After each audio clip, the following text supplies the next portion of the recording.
It's the grandson of right thought. Welcome to the School of Marvelous Light. The love of many shall wax cold.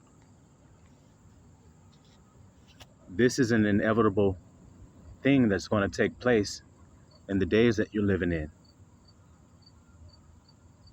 And those who are wise can see that it's already taking place. But as I've told you all, this year represents an unveiling. And people have gone about in sheep's clothing, even though they're really a wolf on the inside. And you have to understand that concept in every aspect of life. There are people that appear to be harmless, in other words, but they're really harmful people. They appear to be safe, but they're really dangerous. So as we see, people appear to be something that they're not. And because of ignorance, a lot of the chosen, the elect, have gone about dealing with people who are dangerous, even though they appear to be safe. Who were harmful, even though they appear to be harmless. And that's their MO, is to appear harmless, to convince people around them that they are. And if the people believe that they are, then it is. Now imagine what I've just said to you, little flock. Imagine what I've just said to you truly. That a person will devise an image of how they would like to be perceived. Whether it's true or not is not important. This is something that they would like people to think of them. Y'all understand that everyone does that to a certain extent. They present, you see, before people in a way that people will respond to them in a way that will confirm what they think in their heart about themselves. Y'all understand what I'm saying? For instance, if I want people to think I'm trustworthy, then I'll act in a way that presents as though I am. And then people will start trusting me, thinking that I'm trustworthy. And they may even go about telling people that I am trustworthy. Y'all see that, little flock? Now, whether I am or not is not important. And that's what I need you all to hear. The people that are around you that are doing these things, these workers of iniquity, you see, they work iniquity. Well, as long as you think I'm trustworthy, then it doesn't matter whether I am or not. Well, actually, yes, it does matter whether you are or not. Yes, it does matter what you are or not, because regardless of what a person thinks about you, what you are is what matters, because people aren't the judge. The Creator is, and the Creator is who decided what kind of pot you were, or what type of man or woman He created when He created you. But you as that person go about to establish your own righteousness, your own right thinking. And man's right thinking is if he deceives other men. If he can deceive other men, then he thinks that he's wise. He thinks that he's clever. But Abba's not mocked, and there is no deceiving the Creator. But you see people attempting to deceive men. And because of that, men are going to be affected. And that's what I want you all to know, little flock. This is the temptation that I've been describing to you all. The temptation to get you to wax cold. Isn't that what he said? Iniquity shall abound. Remember I told you about those workers. They're working iniquity. We read about this yesterday. So then working iniquity is convincing somebody that you're something that you're not.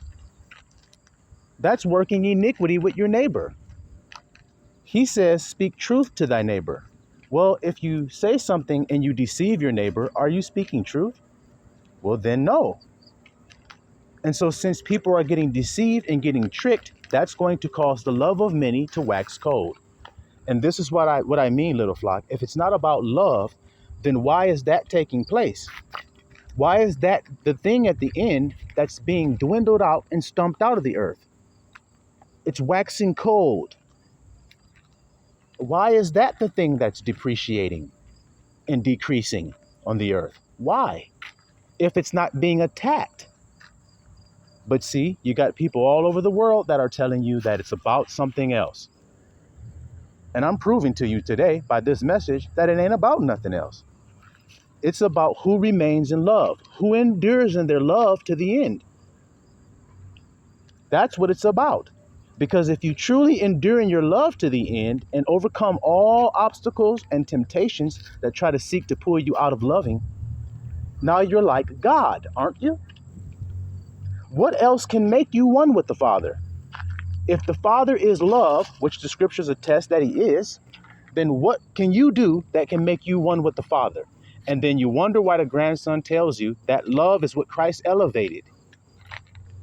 I come to make the Father known. What is the Father? The Father is love. So then that answers the question of what Christ came to make known to everybody. How to love even to death. Forgive them, for they know not what they do, as they're doing the most horrible things to you. Now imagine the things you go through on a daily basis, and then this temptation that seeks to grab onto everybody. Think about what it is, and then compare it to what Yahusha gone through. Because if you don't compare it to what he went through, you will not make it. Your love is going to wax cold. Because if somebody spits in your face, don't you think your love is going to start to be under temptation? If somebody beats you and scourges you, don't you think that your love is going to start to dwindle? If somebody takes a crown of thorns and places it upon your head and starts to mock you, don't you think that's going to make your love start dwindling some? If they take some rods and beat you with it, don't you think they're going to make your love dwindle a little bit? If they take you and strip you naked and put you up there on a cross and cast lots for your clothing, you don't think that's going to make this shit start dwindling some? Now do you understand why Christ was sweating blood and he was like, let this cup pass from me? Because it's hard to remain in a loving state of being when you're suffering so much injustice and iniquity and unfairness. See, because man can deal with all kinds of things. It is iniquity that it cannot accept. That's why Yahushua doesn't. What he don't accept, guys? What did he say? Mind you, the people that he said, depart from me, for I never knew you. What were they saying they were doing? Doing work for him. So that's a big group of people that he said, get the hell on. I don't know you. Now, what about the rest of the people that don't do anything in his name? That's another huge group of people that's getting cut off. So then, like he said, there ain't but a few. So endure to the end and you shall be saved. Endure in your love, because that's what's waxing cold. Isn't it easy to be understood? That's what's waxing cold. So watch this. I'll give you guys an example. If I gave you 1,000 dimes and I put them in a container, right? With 1,000 dimes in there. And I told you, endure, because people are going to come. They want these dimes so bad, man. They're going to come and they're going to try to manipulate you to leave the little box so they can get some dimes out of there. They're going to trick you. They're going to deceive you. They're going to say, oh yeah, I'll watch it. I'm trustworthy. And then when you leave, they'll take some dimes out. But just endure to the end, man. Just endure to the end and hold on to your dimes that no man take it away. Keep your dimes. Protect them. And don't let anybody steal it from you. Is that not what the Bible says about your crown? Isn't it? But as you see people lie to you and steal a couple of your dimes, and you turn and look and you said you were trustworthy, but you stole my dimes, man. How's it going to make you feel? That's the question. It's going to make you feel like, well, damn, that's kind of fucked up. And then you're going to go through life and you're going to get married and she's going to steal some of your dimes. And you're going to go, fuck. She said she would never leave. Not only did she leave, but she took some of my dimes when she left.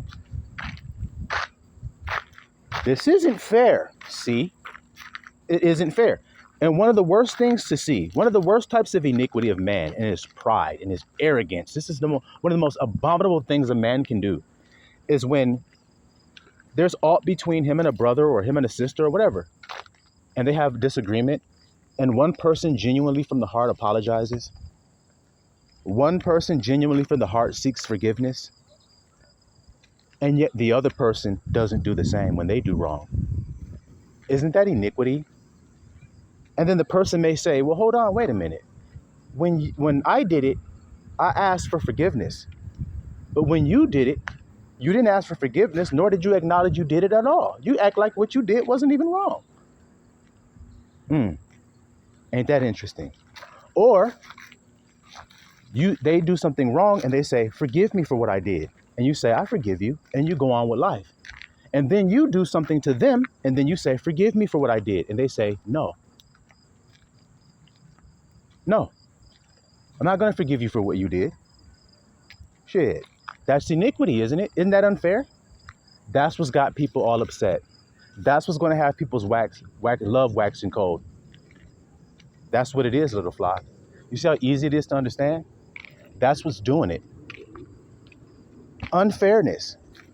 And you're saying, you got some nerve to ask me for forgiveness and I give it to you. But then when I need forgiveness, you don't give it to me. I just ain't shit, right? I'm just evil, huh? So then what were you when you did it? Oh, I made a mistake when I did it. But when you did it, you're evil. See the iniquity abounding? And remember how Yahushua said, depart from me, you workers of iniquity? So yes, you will see it all around you. Many professing Christians, many professing believers will work iniquity. These are the same people that say they serve Christ that will not forgive their brother for what he has done. But they want Christ to forgive them. And they know not that they will not be forgiven unless they forgive their brother. So think about that person that says, forgive me for what I did wrong, but when you need forgiveness, I ain't giving it. So then think about what God is going to tell them. But see, you don't. And that's the problem for the elect. You're not saying, well, I know the truth. And I know that Abba is not going to forgive them since they didn't forgive me. Because that's what Yahushua said in that prayer. Forgive us as we forgive those who trespass against us.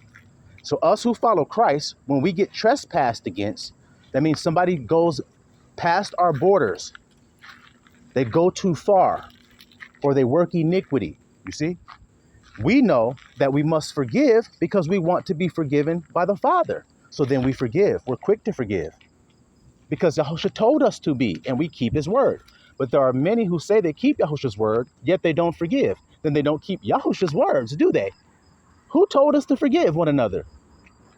Who told us that in that prayer? So then how do people say they serve Christ, but yet they won't even forgive their wife? They won't even forgive their husband. They won't forgive their child. They're holding grudges. They're bitter. They're spiteful. They're angry as hell and selfish than a motherfucker. And I'm saying it like that because that's the truth of the matter. You niggas want to run around here acting like you don't see what you see and you ain't experiencing what you experiencing as if it ain't as disgusting as it is. And it truly is disgusting to see a human being that won't forgive another human being.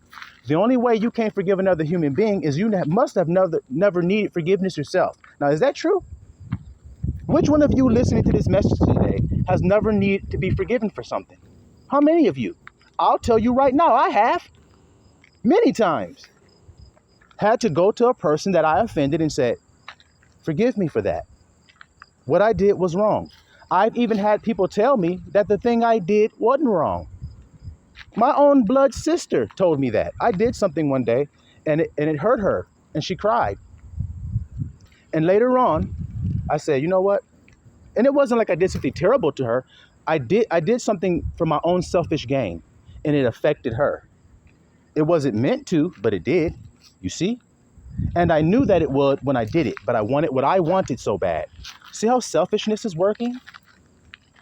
And so what did I have to do back then, little flock, in my youth and in my ignorance? I had to apologize and ask for forgiveness. Now, when I did that to my sister, she said, oh, it's no big deal. It's no big deal. It ain't no issue. I said, yes, it is. I hurt you that day.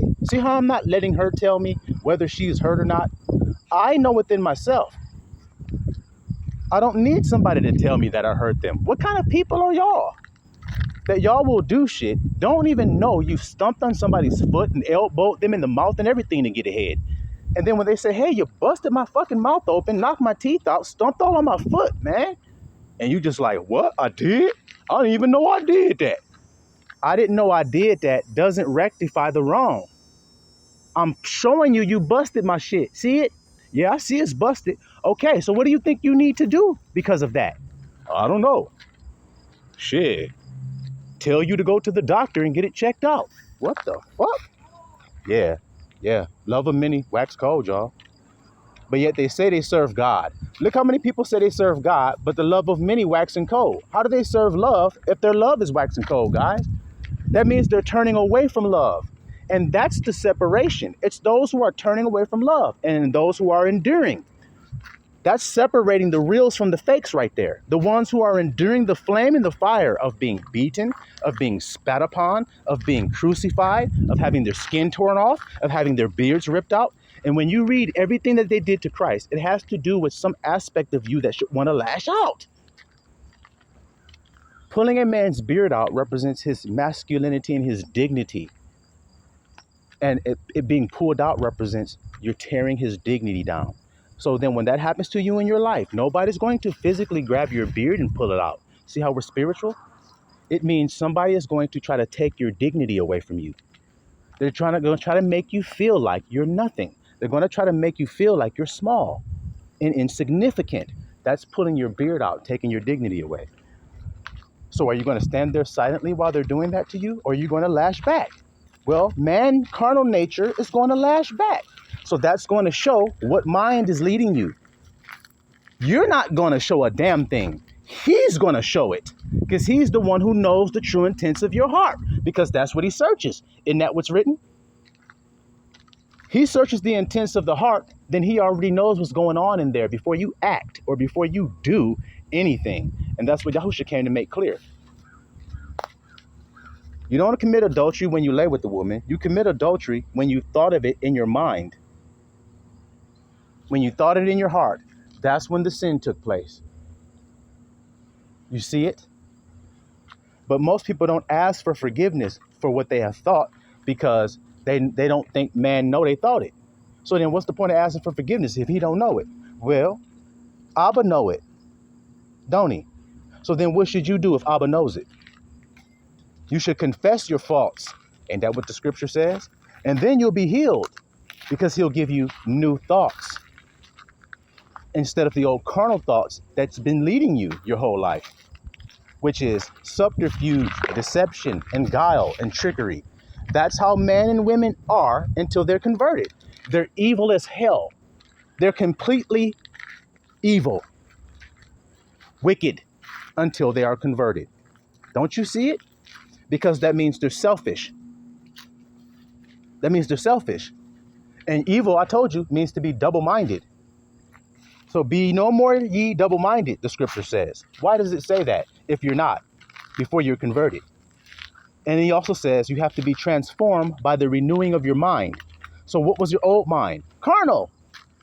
What's the new? Spirit. So when you're spiritually minded, then you don't lash back when somebody spits on you or when somebody pulls your beard out. And it's not physical. It's disrespecting you by their words. That's what means spit on you.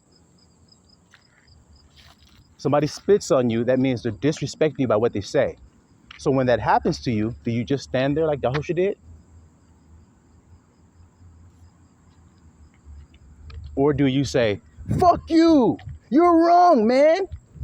And that may be true. That's what iniquity is, brother. See? And when you go, you're wrong, there's no defense for you. There's nobody that's going to stand up for righteousness' sake. So when you say, hey, this person did wrong to me, they're all flying monkeys. See? They're all chasing after somebody who has deceived them into thinking that they're good and you're bad. You see it? So then what do you think your job is to do when they try to say, all right, action? What do I mean by saying, all right, action?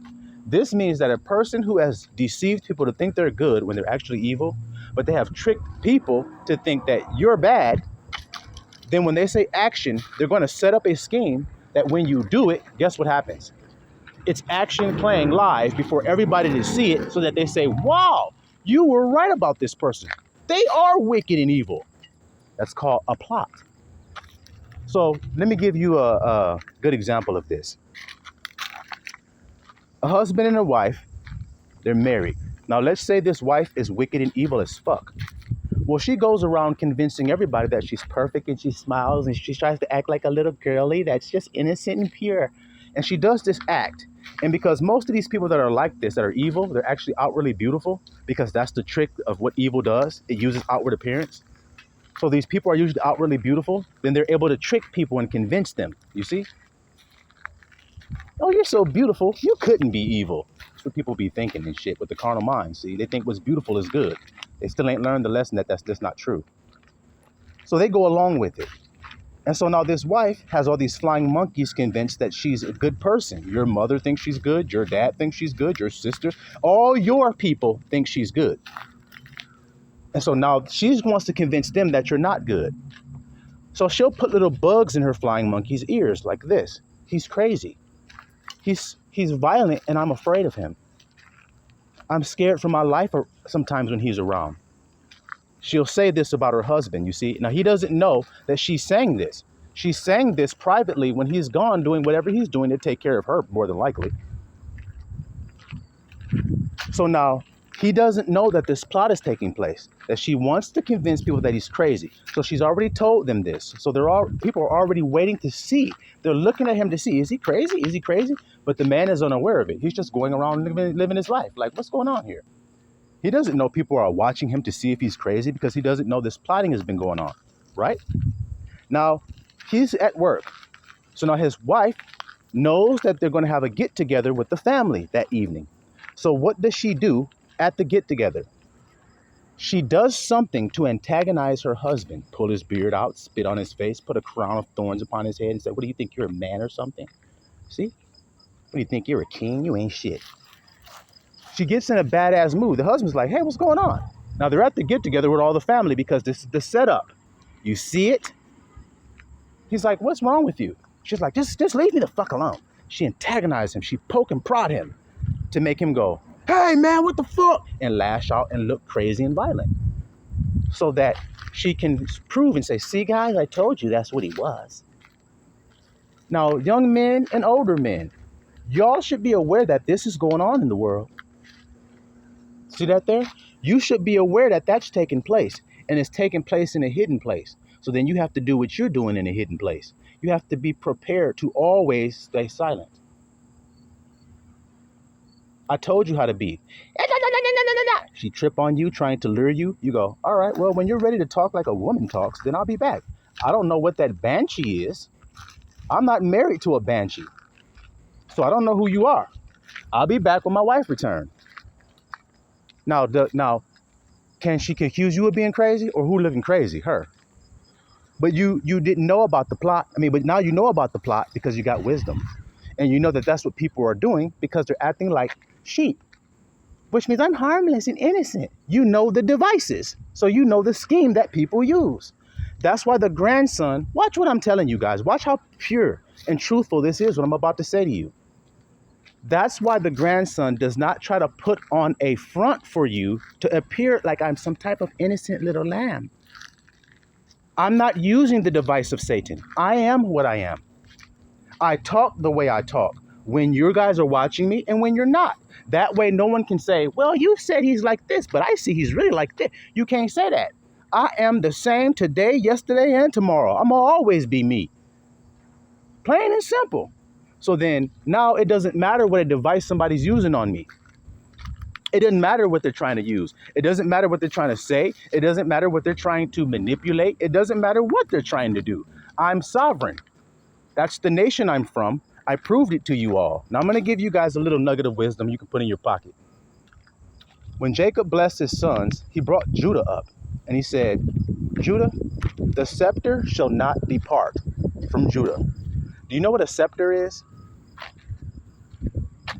It's something like you see a king hold in his hand, and it represents something. What does it represent? It represents sovereignty. Sovereignty.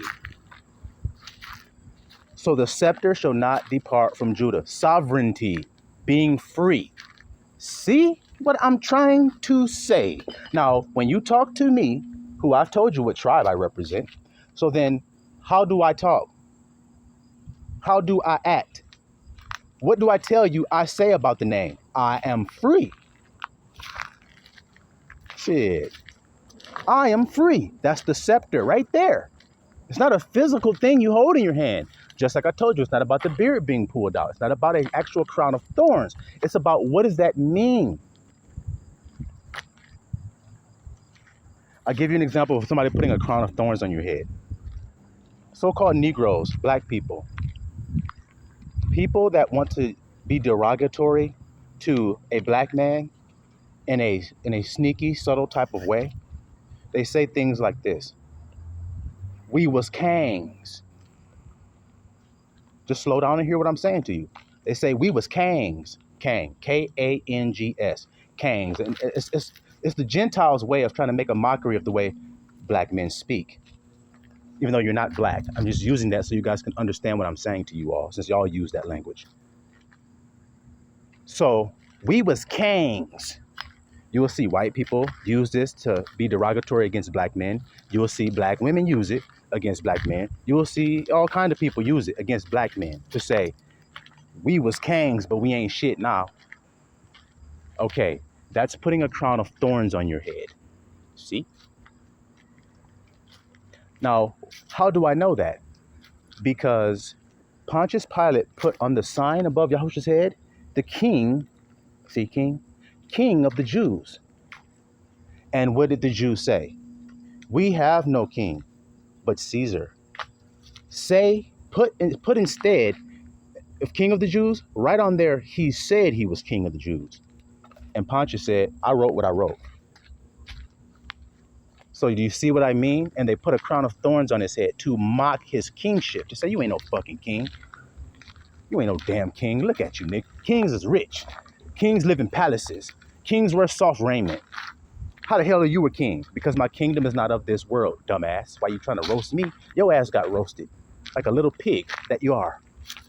Now put a fucking apple in his damn mouth and let's heat his ass up and watch his bottom jaw fall the fuck off.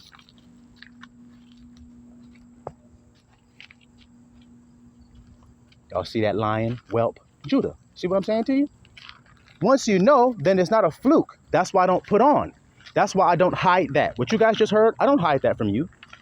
I am 100% pure when I'm dealing with you guys because you all should be. Why do y'all work iniquity? That's my question. And y'all think y'all don't. Yes, the fuck you do. When you get a call from a job you've been waiting to hear back from, you're trying to get a job and they call you, look how you answer the phone. Now, you were just sitting there smoking a blunt with your feet kicked up, talking to your homeboy, talking about fuck this and fuck that, and look at this bitch, and blah, blah, blah, blah, blah, blah, blah. But as soon as that phone rings, you put your sheep wool on, don't you? Stop fucking playing with the grandson of right thought. You niggas are silly as hell to think that because you dressed up before men, that made you clean before God. Why are y'all doing that? I really don't understand how the hell y'all think that you're dressing up before men and that make you something. It don't make you shit but a fucking clown with a clown suit on, nigga. That's all it turned you into because God don't look at that. He don't look at your acting skill. He actually don't want you acting. Well, what you niggas doing? Act for men like a fucking clown all damn day long. Hi. Yes, this is him. This is I. Okay, be there Monday at 7 o'clock. I sure will. Thank you for the opportunity. You don't even talk to your friend that way.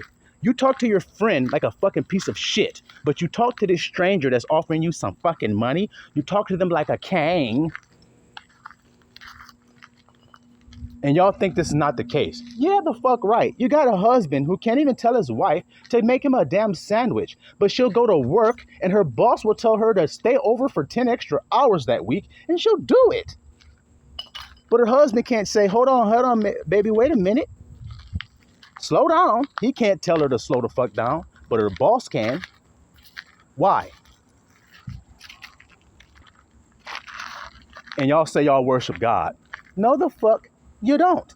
And that's why people's love is waxing cold. Because if you worship God, that means you worship love. That means you let love tell you what to do when a circumstance hits you. What do you think Yahusha was doing when they were beating him all up, dragging him around, putting crown of thorns on his head, like I told you? What do you think caused him to reserve all of that lash out, to hold it, to let it go? What do you think caused him to do that? You don't think it was love. Okay, well, you guys love John 3:16. What does it say there? For God so what? Loved. So then why did he save? Because he loved. Now, there isn't any other reason. That's why it says, greater love hath no man than this, that he give up his life. And that's what Yahusha did, to demonstrate the Father. And he's proving that the Father is love by doing that, isn't he? Isn't he? Now, the one who said God is love, that would be John. When you read the Gospels, where is John at when Yahusha's present? John is in his bosom when he's present. And it says, he is the one in whom Yahusha loved. Doesn't it say that? Why does it say that? Well, who was the one that said that God is love? That's why Yahusha loved him, because he understood it. John does. Now, I've told you about John. I've told you guys a whole mystery about why the grandson is saying what he's saying today. I've told you guys the mystery, and I could tell you again, but that ain't on this subject right now, and I ain't going back. Like I told you, I'm only going forward from here on out. I'm not about to cast no pearls to no fucking dogs, and I'm not about to cast to no fucking pigs neither. I can't stand them damn pigs and dogs trying to get in, and that's why they can't get in my kingdom. The scriptures already says that they can't. They're too fucking selfish to get in, man. All they do is think about their own damn self. Think about the 7 deadly sins that I told you about, and then tell me that it doesn't encompass itself with selfishness. That's ultimately what it boils down to, is what I'm saying. It's selfishness. Gluttony is a nigga that can't stop feeding his own belly. And you guys are telling me that ain't selfish to do that? So yes, it is. What about vainglory and pride? Is that about selfishness? Me? Yes, it is. So then there's selfishness alongside of every aspect of what you guys call wickedness.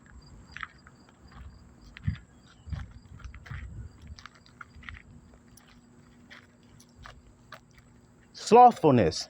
Selfish. I want to fold my hands and catch some more Z's. I don't want to get up and do this thing that will take the load off my brother. I don't want to do that. We know you don't. That's why you have to die in order to do it. Because your carnal mind will not allow you to do it. It's enmity against God. I wish y'all could understand that in its totality. Before you're converted, your carnal mind is actually fighting against love. What do you think selfishness is fighting against, guys? Honestly, that's what I'm trying to say to you guys. You guys want to run around saying about God and God and God and God and God and God and never talk about love and just don't leave it at love. Then what is the ultimate goal for a man? That he become what? What do you guys say? See, I got a pair of handcuffs that I keep on my waist that I put on your fucking wrist when I ask you a question, and it makes your ass no longer able to go anywhere. I cuff your ass. That's what I do. Because my question, I'm asking anybody that says they know God, says they love God, says they're spiritual, says they're enlightened, says they're wise. What is the ultimate goal for a man? It's to become what? I say it's love. What do you say it is? Look at you struggling to try to not say love. All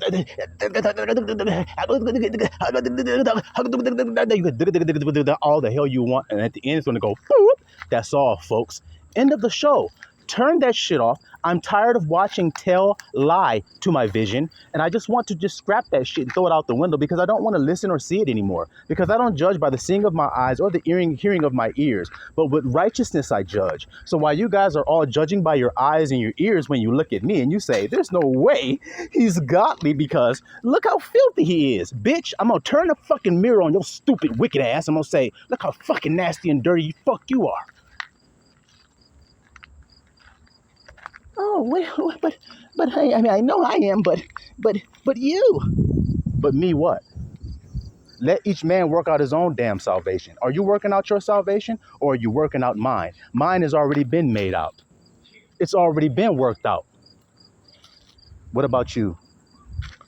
If it ain't been worked out, then how come I'm not on the side of love if it hasn't already been worked out for me?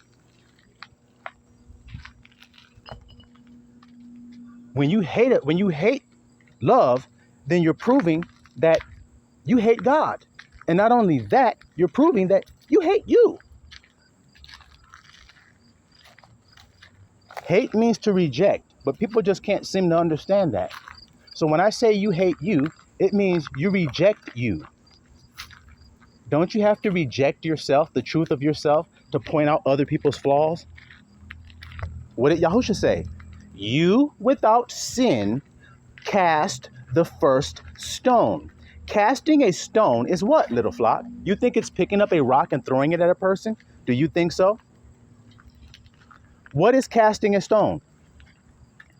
What is it? It's saying somebody else is guilty of sin. Okay, so if you're saying they're guilty of sin, are you? That's all, folks. Now, the only way you're not guilty of sin is you have come into perfect love. That's what the scripture says, which is the ultimate goal. So you've finished and overcome. Otherwise, what else are you overcoming in? If the love is waxing cold, then what are you enduring in until the end?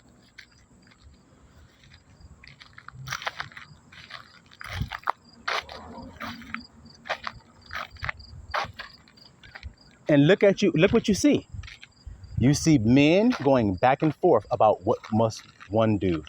People running up in churches, arguing and shit back with pastors and niggas coming in there and shit. Yes, you guys don't keep covenant with God. You this and you that. And these same people that are saying this, they're hoeing their own selves because they're not saying that it's love. And I don't understand how you say you're at the finish line, but you don't know that it's love.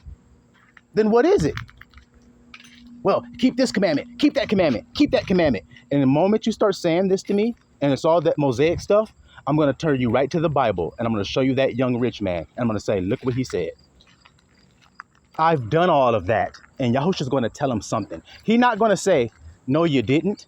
He's not going to say, well, there's another extra commandments here that you didn't do. He's not going to say that. He's just going to say, if you will be perfect, sell what you have. In other words, stop being so damn selfish, little flock. Isn't that what Yahushua's saying? Do y'all want to screw with me or what here? What do you want to do?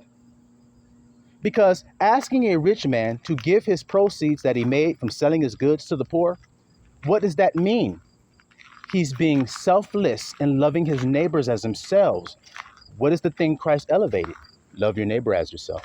Stop fucking with me. Stop playing around and barking. I'm tired of you dogs. Seriously am. Tired of y'all barking around like you know something. All you got, dog, was some fucking crumbs that fell from the master's table. Do you think the crumbs are sufficient to make you fool? Do you? Let the children eat first. You get your crumbs after the fact, because it ain't right. Because look at what you do with it. You just bark up the wrong fucking tree. You don't know shit. Why don't you leave it to a lion that actually knows what he's doing? And how about you as a dog, just submit and say, you know what, the lion's right. The truth is, we're all struggling every day to be loving to one another, and it is because of our carnal minds. So before we start talking about what commandments of God we keep, how about we look in our hearts and see if we're even capable of loving first? Because if we're not capable of loving and being selfless, then we cannot keep God's commandments, can we? Can we? Can we? Can we? I say thee nay. So what the hell is y'all talking about? Bullshit. Shit that ain't going to keep a man's love warm. That's what they're talking about. They're talking about hard-hearted shit that don't keep a man's heart warm. How is a man going to survive these last days? You guys tell me. I'm going to ask you again. How is a man going to survive these last days? He's going to have to keep his heart warm, isn't he? And keep his heart tender. That's how he's going to win, isn't it? So then as the minister, what should I be telling you to do? What should I be instructing you in? What should I be teaching you how to do? Liberating you from the mind that wants to make you selfish and entering you into what love is. Love seeketh not his own, brother. So are those people that's running up in those churches talking about what you need to do, what you need to do, what you need to do, are they telling you that part? That love seeketh not his own? Love is not puffed up and vaunteth up itself? Are they telling you that? No, they not, because they don't know love. They got a veil over their shit when they read Moses, just like the Bible said. Hard-hearted, man. Why do you think the Bible said Moses suffered you to get a bill of divorcement? From the beginning, it was not so. So that means that people were able to reconcile and forgive one another. That's actually what Christ is saying. There was a time when a man and a woman would forgive one another. But there's going to come a time when they're not going to forgive one another. And that's why there's divorce. And so Moses knew that about your hard-ass fucking hearts. So he suffered you to write a bill of divorcement. But it wasn't so from the beginning, because God hates divorce. And what God has put together, let no man put asunder. But men, our hearts don't give a damn. They don't. That's proving it by what he said about Moses. Man's heart he can only endure iniquity for so long before he gives out when he's carnally minded. But when he's spiritually minded, he will endure unto the end, like Christ did. He was faithful unto death, which means he proved who he was even by giving his life up as an example to prove that he was loving, that he didn't lash back, that he wasn't selfishly motivated, but he gave his life up for his friends. And he said, y'all will all be offended at me. And this is another thing I want you all to know. This is why there's only a few who are going to endure, because they know it's the pearl of great price. That's why they're enduring it. They know the value of love. It is the most valuable thing because God is love. That stopped their search for anything else other than making themselves into the lover that they were always supposed to be. So they endure in that duty and in that work, and they allow the furnace that happens to them to build them up, knowing that's what it's doing. This uncomfortable circumstance that makes me want to lash out because it's so unfair, it's designed to make me have more self-control, to be more patient, to be more kind, to be more long suffering. Not short suffering, but most people are short suffering. They can only suffer a discomfort for a short time before they have to lash out. So they're short suffering. They're not long suffering. But love is long suffering. So now you see that through those fiery furnace of affliction, he's making you more loving. So you endure it patiently, happily, rejoicing that you've been counted worthy to suffer.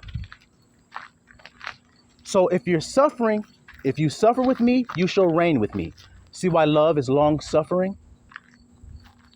So I can't say I love somebody and then don't demonstrate long suffering. Can I? See? See?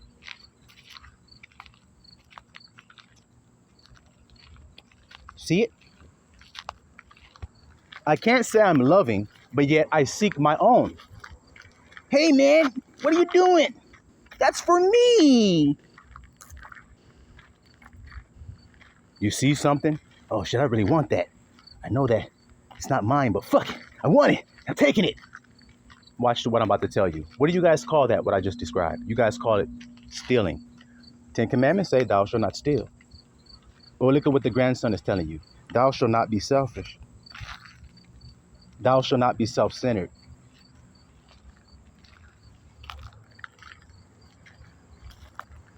Because it all boils down to selfishness. Ain't that why you took it? You were thinking of you. Love takes no thought for itself. Because Yahusha taught us that. Take no thought for your life. Your life is a sacrifice. So give it up. Now, if you're dead, then when people are talking shit to you and throwing shit at you, then you just stand there like this. Because you're dead. They're smacking you. They're spitting on you. They're throwing shit at you. And you're going.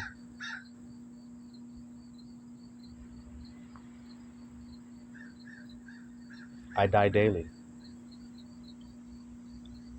And when you do that, the people are offended. Because that's what happened when Christ did that. And he told them that he would be offended. Who? His own followers. So that means people who follow Christ are offended when they're going to get to that part. Well, that part is here now. So you see a lot of them getting offended.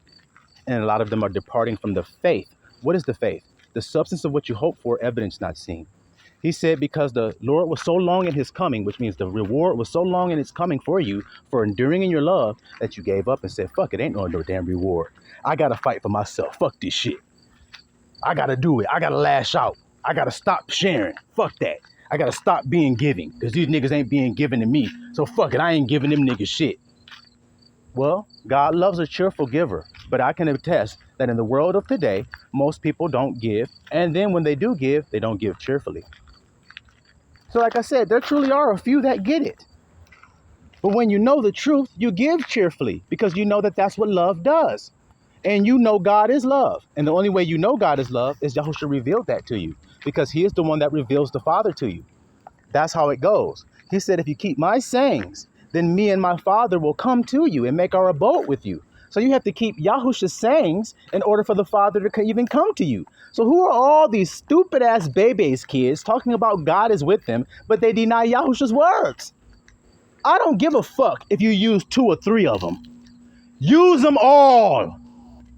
Stop sitting up here using 2 or 3 words that Yahushua gave you, and then you're going to deny the rest of them that he said. Like, take no thought of what you shall eat or drink. Hey, man, he said, love your enemies. They love that part, but they didn't hear the part that said, take no thought of what you'll eat or drink or what you'll wear. They didn't hear that. How do I know they don't? Because I look at them and tell. You can look at a person and tell that that's what they think about. They consider it before they do anything. I've seen it too many times to deny the truth of it. You're gonna take a picture of somebody. They're like, hold on, fucking don't take a picture of me yet. Let me do my hair first. Let me comb this and let me fix this. Let me do this. Let me go get a haircut first, man. You about to have me looking crazy, man. Have you looking crazy to who? People. God see how you look right now while you talking. But that ain't important to you. It's how men see you that's important to you. Yes, you guys don't understand that that's what people are sick with.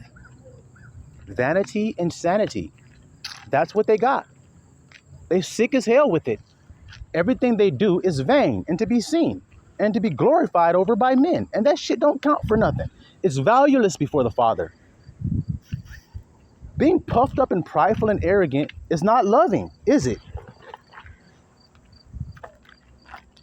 Being self-centered is not loving, is it?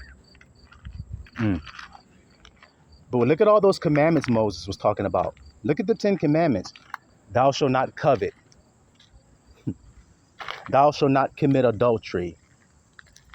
Look how he's talking about you shouldn't covet anything that belongeth to thy neighbor. See that? You see that? Because if you covet what your neighbor got, you feel as though you deserve it and your neighbor don't. How do you know that? How do you know they don't deserve it, but you do? And why do you, but they don't? If all have fallen short. It looks like you're sick with one of those 7 heads. Maybe want to go get diagnosed and find out which one of those heads bit you so you can get the antidote for that venom that's up in your ass.